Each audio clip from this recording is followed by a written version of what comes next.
মাধ্যমিক result out হওয়ার সঙ্গে সঙ্গে অনেক স্টুডেন্টদের অভিযোগ তারা প্রাপ্ত নম্বর পায়নি, অর্থাৎ তাদের যেটা এক্সপেকটেশন ছিল সেই নাম্বার আসেনি। এমনকি কেউ কেউ ফেলও করে গেছে, যার র্যাঙ্ক হওয়ার কথা হয়তো র্যাঙ্ক আসেনি। এইরকম অভিযোগ একাধিক বিভিন্ন ডিস্ট্রিক্টের স্টুডেন্টদের। সেই জায়গা থেকে তাদের আমি একটা উপায় বলে দেব, মাত্র 12 টাকা খরচ। এবং সেই 12 টাকা খরচ করলে তুমি তোমার যে পরীক্ষার খাতা, ধরো বাংলা, সেই খাতার জেরক্স কপি তুমি বাড়িতে পেয়ে যাবে এবং তুমি দেখে নিতে পারবে কোথায় তোমাকে 5-এ 3 দেওয়া হয়েছে, কোথায় 0 দেওয়া হয়েছে, কোন জায়গাগুলো তোমার নাম্বার বাড়বে। সমস্ত দেখার পর তুমি কিন্তু সেগুলো সাদা কাগজে লিখে আবেদন করলে তোমার নাম্বার বাড়িয়ে দেওয়া হবে। এখন এই প্রক্রিয়াটার নাম কি এবং কিভাবে করতে হবে, কোন ডিস্ট্রিক্টের স্টুডেন্টরা কোথায় সেই আবেদনটা করবে, এটা স্কুলে হয় না। এবং অভিভাবকদের একটু দায়িত্ব নিতে হবে, নিজেদের এই আবেদনটা করতে হয়। খুব অল্প খরচ এবং প্রত্যেকে তার নিজের খাতা বাড়িতে পেয়ে যাবে জেরক্স কপি, একদম ওই খাতারই ফটোকপি। তার জন্য তোমাকে 2 টাকা করে জেরক্সের খরচ দিতে হবে। কিন্তু আমি সব মিলিয়ে 12 টাকা খরচের কথা বলছি, কিভাবে সেটা ক্লিয়ার করে বলে দিচ্ছি। কোন ডিস্ট্রিক্টের স্টুডেন্টরা কোথায় সেই আবেদন করবে, কার রোল নাম্বারে ঠিক কেমন সংখ্যা আছে সেই সংখ্যা অনুযায়ী অ্যাড্রেস দেওয়া হয়েছে। আমি টোটালটা আজকে ভেঙে চুরে বলছি। এবং 75 দিন পর্যন্ত, রেজাল্ট আউটের দিন থেকে 75 দিন পর্যন্ত কিন্তু এই আবেদন করা যায়। এবং বিগত বছরগুলোতে প্রচুর স্টুডেন্টরা এই প্রক্রিয়ার মাধ্যমে কিন্তু অনেক নাম্বার বাড়িয়েও নিয়েছে। কাজেই সব প্রক্রিয়া তোমাদের জন্য আছে, বোর্ড সব কিছু খোলা রেখেছে। এবার তুমি শুধু জেনে শুনে সেই প্রক্রিয়ার মধ্যে গেলেই তোমার কিন্তু নাম্বার বেড়ে যাবে। তবে হ্যাঁ, আমি পিপিআর পিপিএস এর কথা বলছি না, আমি আরটিআই এর কথা বলছি। তুমি যদি আরটিআই করো তোমার নাম্বার বাড়িয়ে নিতে পারো এবং এটি শেষ সুযোগ তোমার। কাজেই প্রথম থেকে শেষ পর্যন্ত দেখো। আর চ্যানেলে নতুন হলে অবশ্যই চ্যানেলটি সাবস্ক্রাইব করে পাশে থাকা বেল আইকনটি প্রেস করে রাখো। এই রকম তথ্য সমৃদ্ধ ভিডিও পেতে ভীষণ সুবিধা হবে। একটু শেয়ার করার অনুরোধ রইল। প্রথম থেকে শেষ পর্যন্ত দেখো। যদি কোনো কোয়েশ্চেন থাকে তাহলে অবশ্যই ইনবক্স করতে পারো কিংবা আমাকে হোয়াটসঅ্যাপও করতে পারো। সর্বতোভাবে কথা দিচ্ছি, সমস্ত রকম আমি হেল্প করে দেব, যেমনভাবে বিগত বছরগুলো আমি হেল্প করেছি। আমি তোমাদের পুরো তথ্যটা আগে দেই। অলরেডি বোর্ড কিন্তু নোটিফিকেশন জারি করে দিয়েছে, সেই নোটিশটা আমি পাশে রাখছি, তুমি সেটাও দেখে নাও। আর আমি ভেঙে দিই তোমার কত খরচ, কিভাবে করতে হবে, কারা কিভাবে করবে, সমস্তটা। আমি আরটিআই এর প্রথম যে ধাপটা বলবো, তোমার সবার আগে জানা দরকার যে এই আরটিআই জিনিসটা কি, সেটা আগে ক্লিয়ার করে তুমি জেনে নাও। তোমাদের এই নোটিফিকেশনটা বোর্ড 2 তারিখ কিন্তু পাবলিসিটি করেছে, 2/5/2025। সেখানে কিন্তু স্পষ্টত বলা হয়েছে যারা মাধ্যমিক স্টুডেন্ট তারা 2025 আন্ডার আরটিআই অ্যাক্ট 2005 এর আওতাভুক্ত হয়ে তারা এই কাজগুলো করতে পারবে। আমি প্রথমে তোমাদের বলবো যে টোটাল ওয়েস্ট বেঙ্গলে এই আরটিআই করার জন্য প্রত্যেক স্টুডেন্টকে এইটা আগে জানতে হবে যে তুমি পশ্চিমবঙ্গের যে কোনো জেলাতে থেকে তুমি একটা অফিসে কিন্তু আবেদন করতে পারবে না। পুরো পশ্চিমবঙ্গে এই যতগুলো ডিস্ট্রিক্ট তাদের 4টি জোনে ভাগ করা হয়েছে। সেখানে সেই রিজিওনাল অফিসগুলো একটু তোমাদেরকে আগে বলি। দেখো, এখানে প্রথমত নর্থ বেঙ্গলে একটা, মেদিনীপুরে একটা, বর্ধমানে একটা, কলকাতাতে একটা। এখন কে কোথায় এই আবেদনপত্র জমা দেবে? যাদের রোল নাম্বার 2 দিয়ে শুরু, যাদের রোল নাম্বার অ্যাডমিট দেখে নেবে, যাদের রোল নাম্বার 2 দিয়ে শুরু তারা নর্থ বেঙ্গলে দিতে হবে। তার অ্যাড্রেসটা কি আমি পরে বলছি, আগে ক্লিয়ার করে নিই। যাদের রোল নাম্বার 4 দিয়ে শুরু তারা অবশ্যই বর্ধমানে জমা দিতে হবে, তাদের বর্ধমান রিজিওনাল অফিসে কিন্তু জমা দিতে হবে। যাদের রোল নাম্বার 6 দিয়ে শুরু তারা অবশ্যই মেদিনীপুরে অর্থাৎ মেদিনীপুরে তাদের জমা দিতে হবে, মেদিনীপুর রিজিওনাল অফিস। অ্যাড্রেস বলবো। যাদের রোল নাম্বার 8 দিয়ে শুরু তারা অবশ্যই কলকাতা রিজিওনাল অফিসে জমা দিতে হবে। ক্লিয়ার হয়েছে? তাহলে আবারও বলি, 2 যাদের শুরু রোল নাম্বার তারা নর্থ বেঙ্গল, 4 দিয়ে শুরু রোল নাম্বার যারা বর্ধমান, 6 দিয়ে শুরু যারা তারা মেদিনীপুর, আর 8 দিয়ে শুরু যারা তারা কলকাতা। এটা কি বোঝা গেল? আগে এটা ক্লিয়ার করতে হবে যে তোমার অফিস কোনটা, তোমার রিজিওনাল অফিস কোনটা, এটা আগে ক্লিয়ার করে নাও।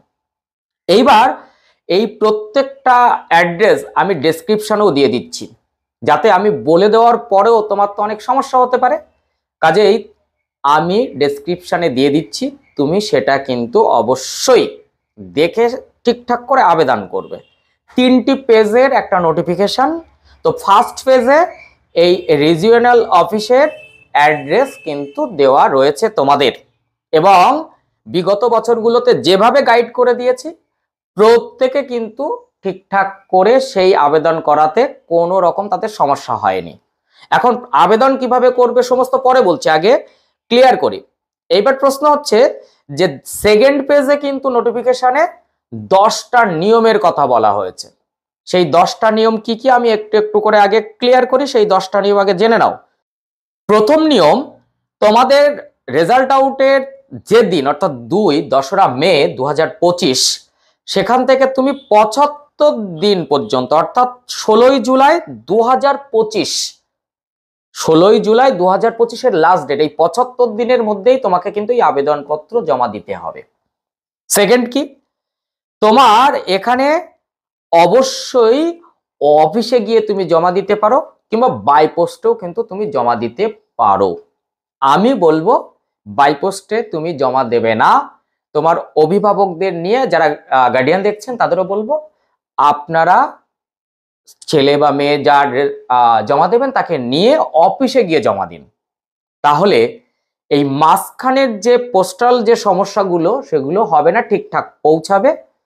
আপনি সেই আবেদন দুটো করবেন, একটা জমা দেবেন আর একটা রিসিভ করে নিয়ে আসবেন। সেটা বলবো, একটু ওয়েট করেন, আমি সমস্তটা ক্লিয়ার করে দেবো, তোমাদেরও বলছি, একটু ওয়েট করো, শোনো। এবার এখানে বলা হয়েছে এই একটা হচ্ছে 2005, আরটিআই অ্যাক্ট 2005। তো এখানে কিন্তু স্পষ্ট করে বলা হয়েছে যারা ইতিমধ্যে পিপিআর বা পিপিএস করেছো, এখানে একটা প্রশ্ন থাকবে। এবছরে কিন্তু এই প্রশ্নটা এসেছে, একটা বিখ্যাত পেপার আনন্দবাজার, আমি নাম করেই বললাম। যারা যারা লিঙ্ক নিতে চাও অবশ্যই আমার কাছে এই হোয়াটসঅ্যাপ নাম্বারে আমাকে হোয়াটসঅ্যাপ করো, হাই লেখো, আমি সেখানে লিঙ্ক পাঠিয়ে দেবো। সেখানে স্পষ্টত বলা হচ্ছে, সাংবাদিক সম্মেলন করে যে বোর্ড জানিয়েছেন সেটাই তারা লিখেছে যে যারা কৃতকার্য হয়েছে তারা দুটোই করতে পারবে, আর যারা অকৃতকার্য হয়েছে তারা একটা করতে পারবে। অর্থাৎ অকৃতকার্যদের জন্য রিভিউ, পিপিআর, আর কৃতকার্যদের জন্য পিপিআর এবং পিপিএস দুটি। কিন্তু স্কুল তা মানছে না, এবং পরবর্তীতে সেটা ক্লিয়ার করা হচ্ছে যে যারা কৃতকার্য অর্থাৎ পাস করে গেছে তারা শুধু স্ক্রিনিং করবে, অর্থাৎ পিপিএস, আর যারা অকৃতকার্য তারা পিপিআর। কারণ বোর্ড যেভাবে বলবে, যেভাবে গাইড করবে, আমরা তো সেইভাবে বলবো। তো সেই জায়গা থেকে কারো কনফিউশন থাকলে নিশ্চয়ই আমাকে বলো, আমি সেই লিঙ্কটা পাঠিয়ে দেবো যেখানে এই টোটাল ফলো করে লেখা হয়েছে। এরপরে তোমাকে যেটা বলবো যে পিপিআর পিপিএস যারা করেছো তারা কিন্তু পিপিআর পিপিএস এর রেজাল্ট না আসা পর্যন্ত এই আবেদন করতে পারবে না। এখন আমি বলবো যাদের খুব সমস্যা, অনেক অনেক সমস্যা, তারা পিপিআর পিপিএস না করে তারা ডাইরেক্ট আরটিআই যেতে পারো, কোনো অসুবিধা নেই। স্কুলে গেলে কিন্তু স্কুল জানিয়ে দেবে যে পিপিআর পিপিএস এ দাও, তারপরে যদি সন্তুষ্ট নাও আরটিআই করো। তাতে একটু সময় লেটই হবে, কারণ এটা জমা পড়ার ওপরে পরপর পরপর পরপর করে ক্লিয়ারেন্স দেওয়া হয়। কাজেই তুমি তাড়াতাড়ি যদি যদিও আরটিআইটা একটু সময় লাগে, কারণ সেটা অফিসে জমা দিতে হবে, অফিস তোমাকে ডাকবে, ইত্যাদি ইত্যাদি বলছি। তাহলে এই যে পেজ নাম্বার 2 এ যে 10টা নিয়মাবলী বলা হয়েছে, সেখানে একদম ক্লিয়ার করে বলা হয়েছে যে তুমি পেজ নাম্বার 3 তে যে অ্যাপ্লিকেশন ফরম্যাটটা দেওয়া হয়েছে আমি দিয়ে দেবো, পাশে রাখছি, দেখো এই ফরম্যাটটা, তুমি পারলে ডেসক্রিপশন চেক করলে আমি সেখানে লিঙ্কটাও দেবো। এটা তুমি ডাউনলোড করে নিতে পারো, এই ফরম্যাটে তুমি আবেদন করতে পারো। আর না হলে মনে করো যদি তুমি সাদা কাগজে লিখবে তাতেও লিখতে পারো, কোনো অসুবিধা নেই। সেখানে 10 টাকার একটা কোর্ট ফি লাগবে, এই 10 টাকার কথা আমি বলছি। আর 12 টাকা যেহেতু বলেছি, আর 2 টাকা হচ্ছে তুমি যখন জমা দিয়ে ফেলবে, তারপর তোমার যেদিনকে কনফার্মেশন লেটার আসবে, তারপরে তোমার ডাক হবে, তুমি সেদিনকে যাবে যখন, তখন তুমি ধরো বাংলা খাতা তুমি লিখেছো মোট 20টা পেজ, প্রত্যেক পেজ পিছু জেরক্স কপি হিসেবে 2 টাকা করে দিতে হবে। ক্লিয়ার? আমি বোঝাতে পেরেছি? আমি ওই অর্থে 10 টাকা কোর্ট ফিস তো দিতেই হবে। এখন অনেকের প্রশ্ন হবে, স্যার আমি 7টা সাবজেক্টে আরটিআই করতে চাই। হ্যাঁ, করতেই পারো, কোনো অসুবিধা নেই। তুমি একটাতে কেন 7টাতেও করতে পারো।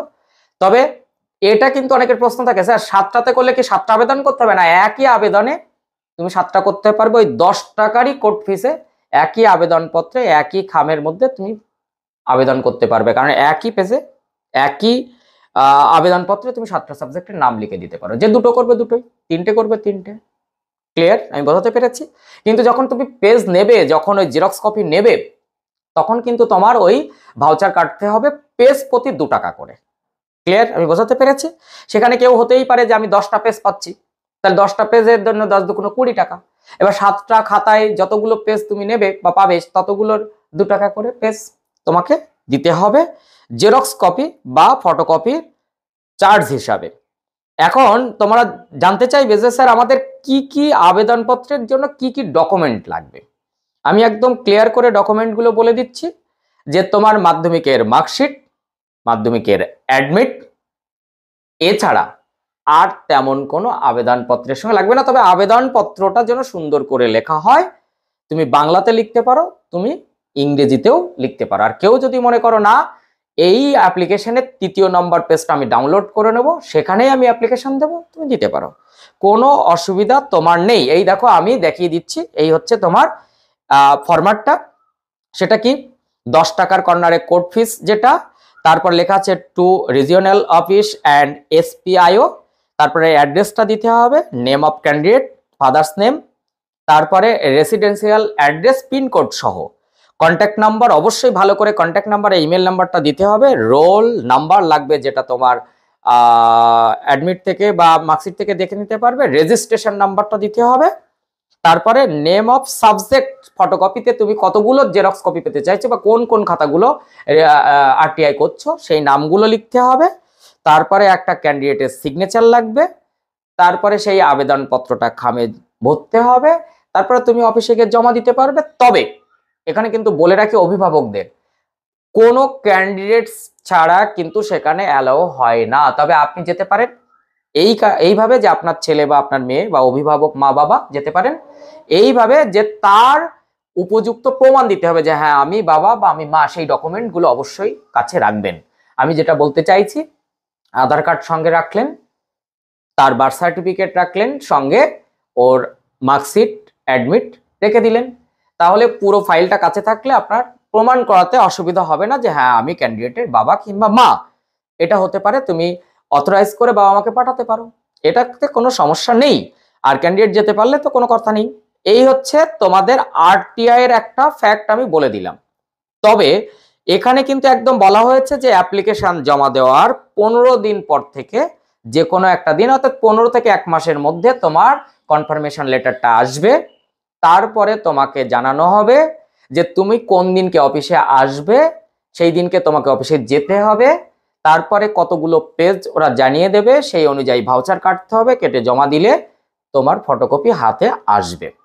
এবার পাওয়ার পর তুমি বাড়িতে নিয়ে আসলে, খাতাগুলো দেখলে যে তুমি কি লিখেছো, কি তোমার যারা শিক্ষক শিক্ষয়িত্রীরা আছেন বা অভিভাবকরা তারা দেখলেন কোথায় কোথায় তোমার নাম্বার বাড়তে পারে, সেগুলো দেখে নেওয়ার পর তারপরের যে প্রক্রিয়া সেটা আমি তোমাদেরকে আবারও জানিয়ে দেবো। আগে এই পর্যন্ত প্রক্রিয়াটাকে কিন্তু পালন করতে হবে নিজেকে সঠিকভাবে। এবার আমি বলি যে তোমরা আগে কিভাবে এগিয়ে যাবে আরটিআই করার, আমি এক এক করে স্টেপ বাই স্টেপ বলি, তোমার সুবিধা হবে। প্রথমত তুমি অ্যাডমিটটা বার করে আগে দেখো তোমার রোল নাম্বারের জায়গাটা আগে বার করো। দেখো রোল নাম্বার স্টার্ট হয়েছে 2 দিয়ে না 4 দিয়ে না 6 দিয়ে না 8 দিয়ে সংখ্যায়।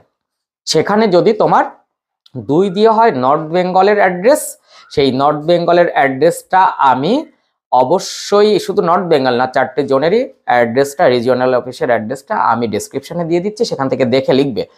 আর যদি তোমার 4 দিয়ে স্টার্ট হয় তাহলে তুমি বর্ধমান, 6 দিয়ে হলে মেদিনীপুর আর 8 দিয়ে হলে কলকাতা রিজিওনাল অফিসে তোমাকে জমা দিতে হবে।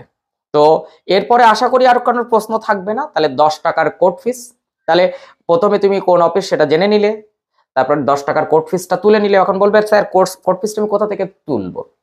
তুমি তোমার আশেপাশে যেখানে তুমি দেখবে যে কোর্ট থাকে, এগুলো অভিভাবকদের উপর দায়িত্ব চাপিয়ে দাও যে আমাকে 10 টাকার একটা কোর্ট ফিস এনে দেওয়া হোক। বা তোমার আশেপাশে যদি কোনো উকিল থাকেন বা কোনো দপ্তর কাজ করেন এরকম ধরনের, তাদের কাছ থেকে তুমি টাকা দিলে পেতে পারো, আর নাহলে তোমার গিয়ে নিতে হবে।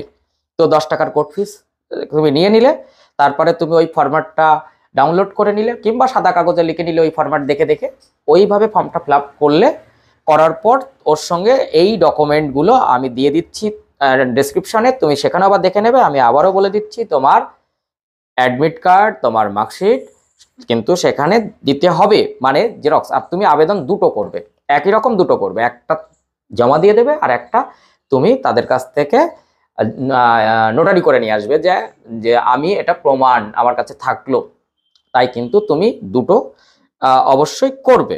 তো এই হচ্ছে তোমার টোটাল অ্যাপ্লিকেশন ফরম্যাটের বিষয়টা বললাম, কবে কি লাস্ট ডেট সমস্তটা বললাম, কত খরচ সব বললাম।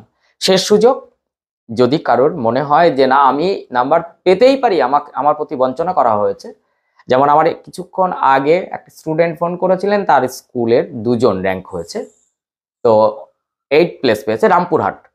তাদের কিন্তু প্রত্যেক স্কুলটা ওদেরও সবার, আমার সঙ্গে যতটুকু কথাবার্তা হয়েছে, যোগাযোগ হয়েছে, তাতে আমি জানতে পেরেছি, তাতে কিন্তু ইংরেজি একটু মার খেয়েছে। সেক্ষেত্রে একটি ছেলের কিন্তু ইংরেজিতে সে যদি আর পাস পায়, তাহলে কিন্তু তার প্লেস সেকেন্ড প্লেসে এসে যেতে পারে। তো এইরকম পজিশনগুলোও রয়েছে। তো সেক্ষেত্রে তারা নিশ্চয়ই স্ক্রুটিনিতে দেবে, তারপরে যদি না হয় আরটিআইতে যেতে পারে। তো আমি বলবো শেষ সুযোগ, আরটিআই করে নিজের নাম্বারগুলো বাড়িয়ে নেওয়ার একটা সুযোগ কিন্তু রয়েছে। তো কোনো প্রশ্ন থাকলে অবশ্যই স্ক্রিনে দেওয়া এই নাম্বারে হোয়াটসঅ্যাপ করা যেতে পারে বা ফোনও করা যেতে পারে। তো নেক্সট ভিডিওতে দেখা হবে। কনফার্মেশন লেটার খাতা তুলে নিয়ে আসার পর কি করতে হবে নেক্সট ভিডিওতে আমি সেগুলো সমস্তটা আবার জানাবো। তো টাটা।